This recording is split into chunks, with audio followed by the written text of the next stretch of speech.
राधे राधे, जय श्रीमन नारायण, हरे कृष्णा। कैसे हैं आप लोग? आशा करती हूँ कि भगवान हरि की कृपा आप सभी पर बनी रहे, आप सभी स्वस्थ हो, अच्छे हो।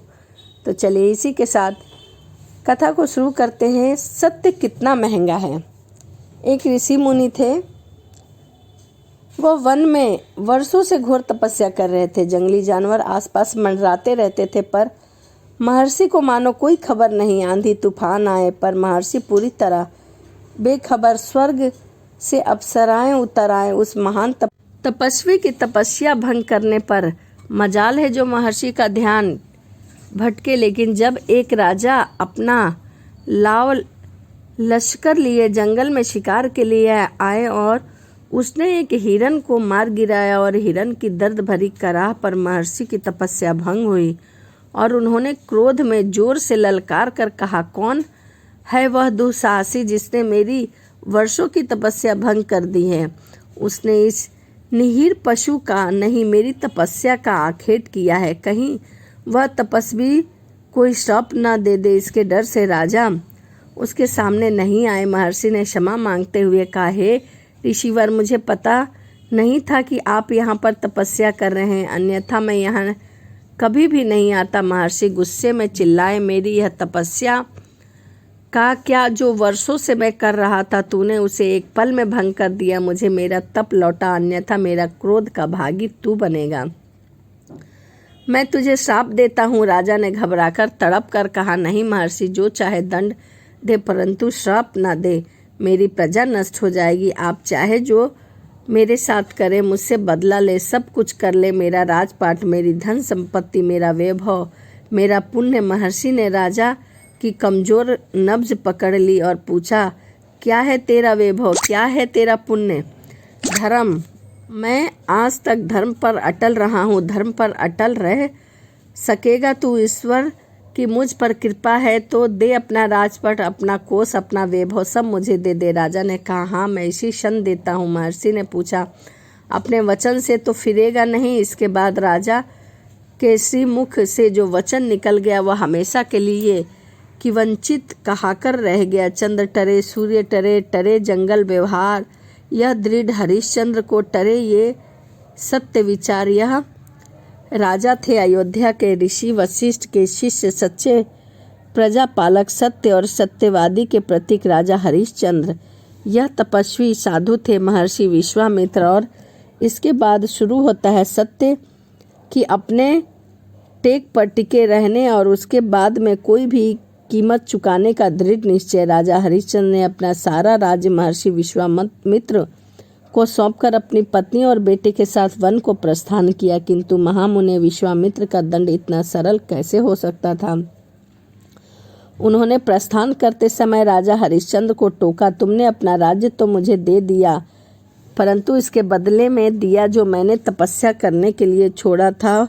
मेरी तपस्या भंग करने का दंड तो अभी बाकी है। राजा बोले, लेकिन अपना सारा राजपाट तो मैंने आपको दे दिया है। महर्षि बोले, कैसे धर्मात्मा को तुम हरिश्चंद्र, तुम्हारी संपत्ति मेरे पास है, दान तो दे दिया, परंतु दक्षिणा कौन देगा? भूल गए तुम कि तुम्हारा पुरुषार्थ तो तुम्हारे पास है। राजा बोले, आपको क्या चाहिए भगवान? महर्षि बोले, 1000 स्वर्ण मुद्रा। राजा बोले, मैं आपको 1000 स्वर्ण मुद्रा देने का वचन देता हूँ, किंतु मुझे उसके लिए कुछ समय दीजिए। महर्षि बोले, ठीक है राजन, 1 मास का समय है तुम्हारे पास वचन का पालन करने को। राजा हरिश्चंद्र अपनी पत्नी महारानी शब्या और बेटे रोहितवाश समेत धर्म नगरी काशी चले गए। कई दिनों तक भटकने के बाद भी 1000 स्वर्ण मुद्रा चुकाने के वचन को पूरा करने का कोई उपाय न मिला तो उन्होंने अपने आप को बेचने का निर्णय लिया और भरे बाजार में अपनी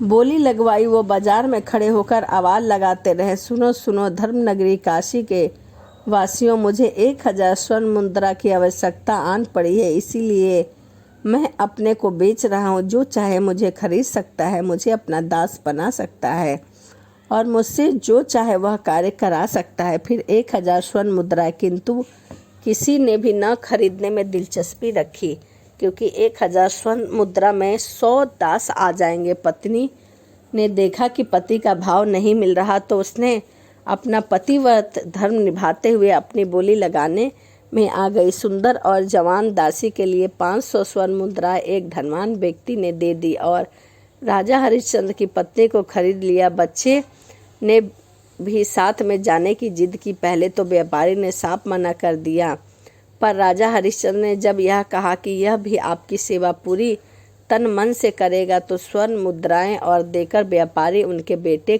को भी साथ ले गए।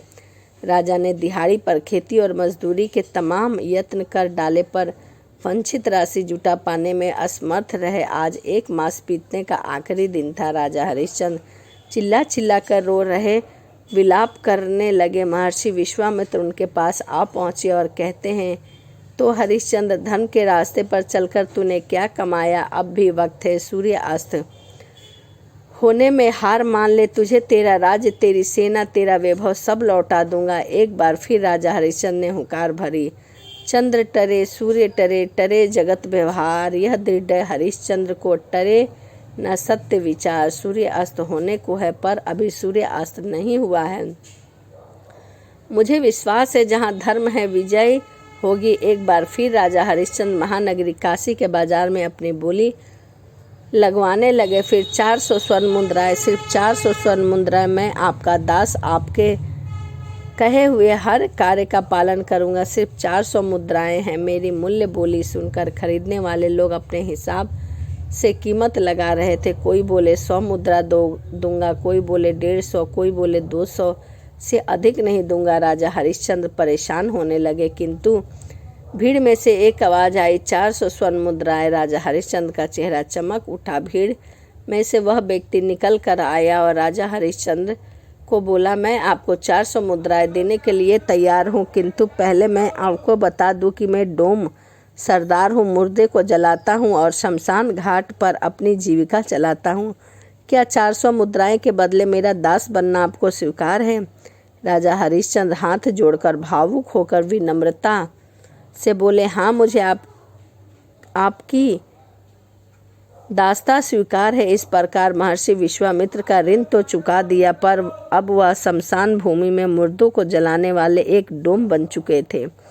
रोजाना चिताएं जलाते थे, उनसे निकालने वाली धुएं से उनकी आंखों के आंसू तक सूख गए थे। ऐसे में एक दिन वह शमशान पर बैठे थे, उन्हें एक महिला के रोने की आवाज़ सुनाई दी। उन्होंने देखा, दूर से एक महिला रोती हुई अपने गोद में अपने मरे हुए पुत्र को लेकर आ रही थी।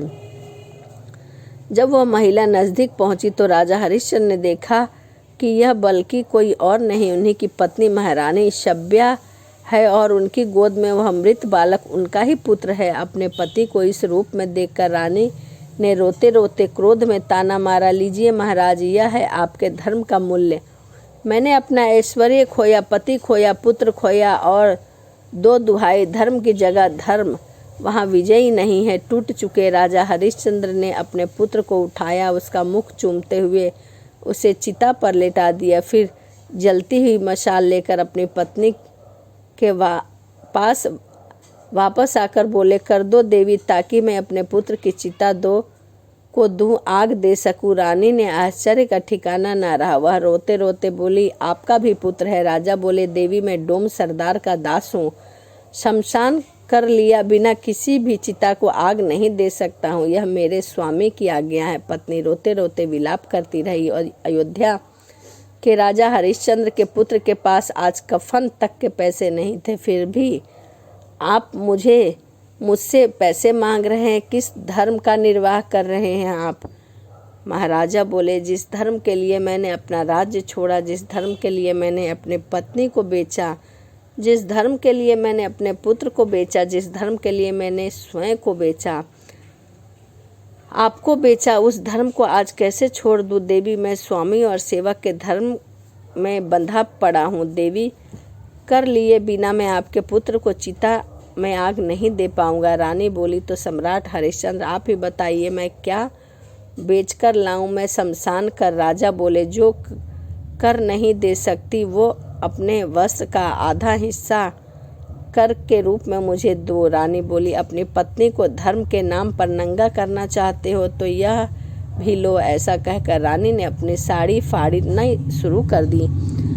तभी वहाँ महर्षि विश्वामित्र प्रकट हुए और चिल्लाकर रानी को ऐसा करने से रोका। और राजा हरिश्चंद्र ने कहा, धन्य है तू हरिश्चंद्र, धन्य है तेरा कुल, तेरे गुरु और तेरा धर्म पंथ पर चलना। तेरी प्रतिज्ञा, आज तू जीता और मैं हारा। आज मैं विश्वामित्र अपने तप का सारा बल तुझे देता हूँ। ऐसा कहकर महर्षि विश्वामित्र चिता पर मृत पड़े उसके पुत्र के सिर पर हाथ फेरते कहते हैं, उठो रोहितास, उठो। और कुछ ही पलों में बालक जीवित हो उठा। राजा हरिश्चंद्र ने महर्षि विश्वामित्र की परीक्षा में जो कुछ भी गंवाया था उन्हें वह सब वापस मिला। राज, पंथ, सेना, कोष, पत्नी और पुत्र, सब कुछ वापस मिल गया। तो यह राजा हरिश्चंद्र की धर्म की कहानी थी। तो चलिए इसी के साथ वीडियो को समाप्त करते हैं। और वीडियो आपको कैसी लगी कमेंट करके ज़रूर बताइएगा। तो चलिए मिलते हैं अगली वीडियो में। राधे राधे, जय श्रीमन नारायण, हरे कृष्णा।